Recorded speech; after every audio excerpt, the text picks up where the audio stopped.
On se retrouve aujourd'hui pour l'explication linéaire du poème Ma Bohème d'Arthur Rimbaud, extrait des Cahiers de Douai. Sylvain Tesson déclare à propos des textes d'Arthur Rimbaud: ces poèmes sont des projectiles, 150 ans plus tard, ils nous atteignent encore. Cahiers de Douai est un recueil de jeunesse.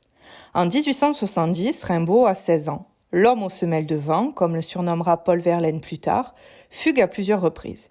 Durant ses vagabondages, il écrit 22 poèmes. Il les recopie à Douai sur 2 liasses de feuilles d'écolier. Une première comportant 15 poèmes, une seconde avec 7 sonnets, alors qu'il s'est réfugié chez son professeur de rhétorique, Georges Isambard.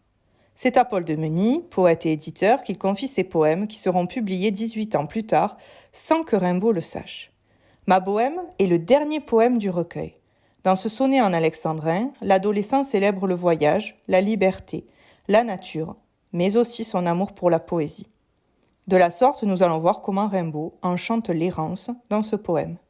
Alors que le poète vagabonde au sein d'une nature protectrice et inspirante dans les 2 quatrains, il montre la liberté de création qui est la sienne dans les 2 tercets. Intéressons-nous tout d'abord au vagabondage du poète en harmonie avec la nature du vers 1 au vers 8. Le vagabond est un personnage qui, en raison de sa liberté, enthousiasme les artistes de la fin du XIXe siècle. Lorsque Rimbaud fugue, il goûte au bonheur de l'errance. En effet, la répétition du verbe de mouvement, aller au vers 1, je m'en allais, et au vers 3, j'allais, esquisse le portrait d'un poète voyageur. L'errance lui offre une grande liberté, visible dans le premier vers. En effet, il s'agit d'un alexandrin dont la césure est irrégulière. Pour rappel, dans un alexandrin classique, la césure est après la 6e syllabe. Ici, nous pouvons observer qu'elle se fait après la 4e syllabe. Je m'en allais, césure, les poings dans mes poches crevées. C'est dans ce premier vers également que nous remarquons la dimension autobiographique de ce sonnet. 2 marques de la première personne du singulier sont visibles. Le pronom personnel « je » qui ouvre le poème et le déterminant possessif « mes » dans « mes poches crevées ». La pauvreté qu'a connue l'auteur, en outre, transparaît grâce à l'adjectif « crevé » et au substantif « paletot ». Si le lecteur comprend que ce poème évoque le vagabondage de Rimbaud, il ignore l'itinéraire de l'auteur. Effectivement, le complément circonstanciel de lieu « sous le ciel » est extrêmement vague. La liberté physique est totale pour le poète. Ce sentiment est tellement intense qu'il se met au service de la muse qui l'interpelle via une apostrophe. Muse. Il semble entretenir une forme d'intimité avec elle, comme le suggèrent le tutoiement et le substantif féal. Pour rappel à nouveau, les 9 muses sont les filles de Zeus et de Mémosine, filles de Gaïa et d'Ouranos. Chaque muse protège et représente une forme d'art, et Terpsichore est la muse de la poésie lyrique et de la danse. Donc c'est à elle que Rimbaud s'adresse. Ce vagabondage paraît, à mesure que les vers se succèdent, offrir une liberté langagière à Rimbaud. L'interjection « oh là là » du vers 4, plutôt orale, est inhabituelle en poésie. Toutefois, elle traduit l'enthousiasme de Rimbaud, sa joie de vivre, son désir sensuel également, grâce aux amours splendides du vers 4.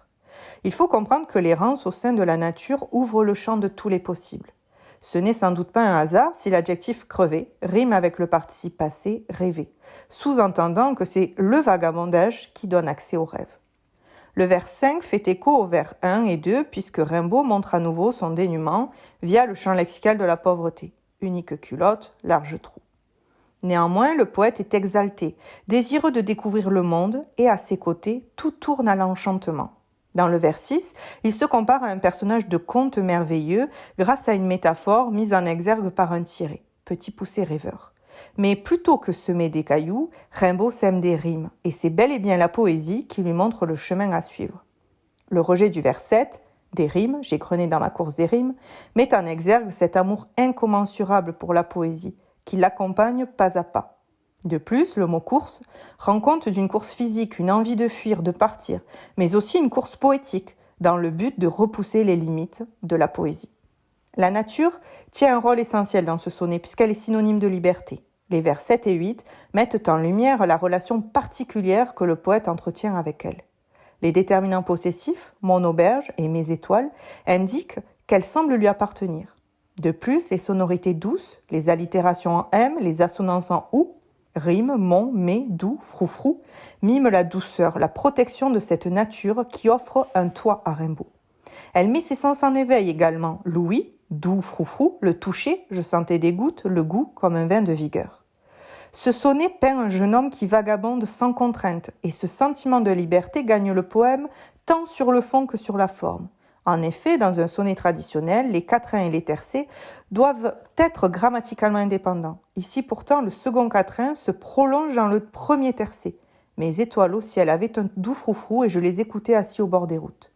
On parle de sonnet libertin, un choix poétique très audacieux qui montre l'émancipation créatrice de Rimbaud.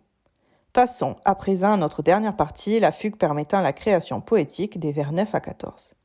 Après être parti, avoir erré dans les deux quatrains, Rimbaud s'arrête et admire la nature qui apparaît comme une mère pour lui. Elle le nourrit tout d'abord comme l'indique l'enjambement, je sentais des gouttes de rosée à mon front. De plus, la comparaison comme un vin de vigueur, renforcée par l'allitération en V, vin, vigueur, montre à quel point cette nature lui transmet sa force. Les 3 vers de ce premier tercet, d'ailleurs, respectent la césure de l'alexandrin à la 6e syllabe, renforçant cette harmonie. Le dernier tercet témoigne d'un amour intense et profond pour la poésie. Nous pouvons noter un écho entre le vers 7 et le vers 12, des rimes rimant, puisque la poésie accompagne chaque étape de cette errance.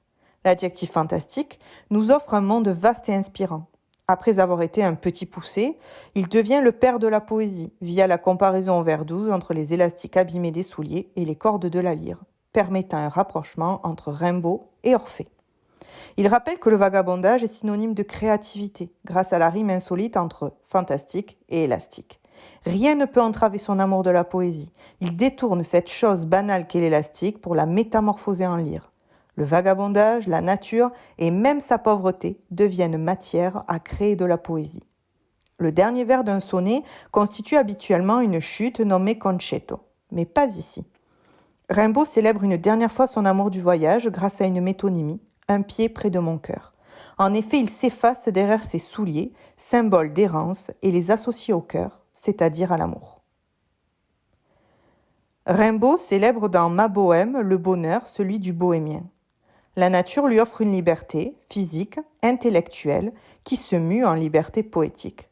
Ce poème qui se trouve à la fin du recueil traduit bien ce désir d'émancipation de la part de Rimbaud entre respect de la forme traditionnelle du sonnet et subversion des règles poétiques. Ce texte n'est pas sans évoquer au cabaret vert où le jeune poète en plein vagabondage s'arrête dans un cabaret et goûte au bonheur du voyage.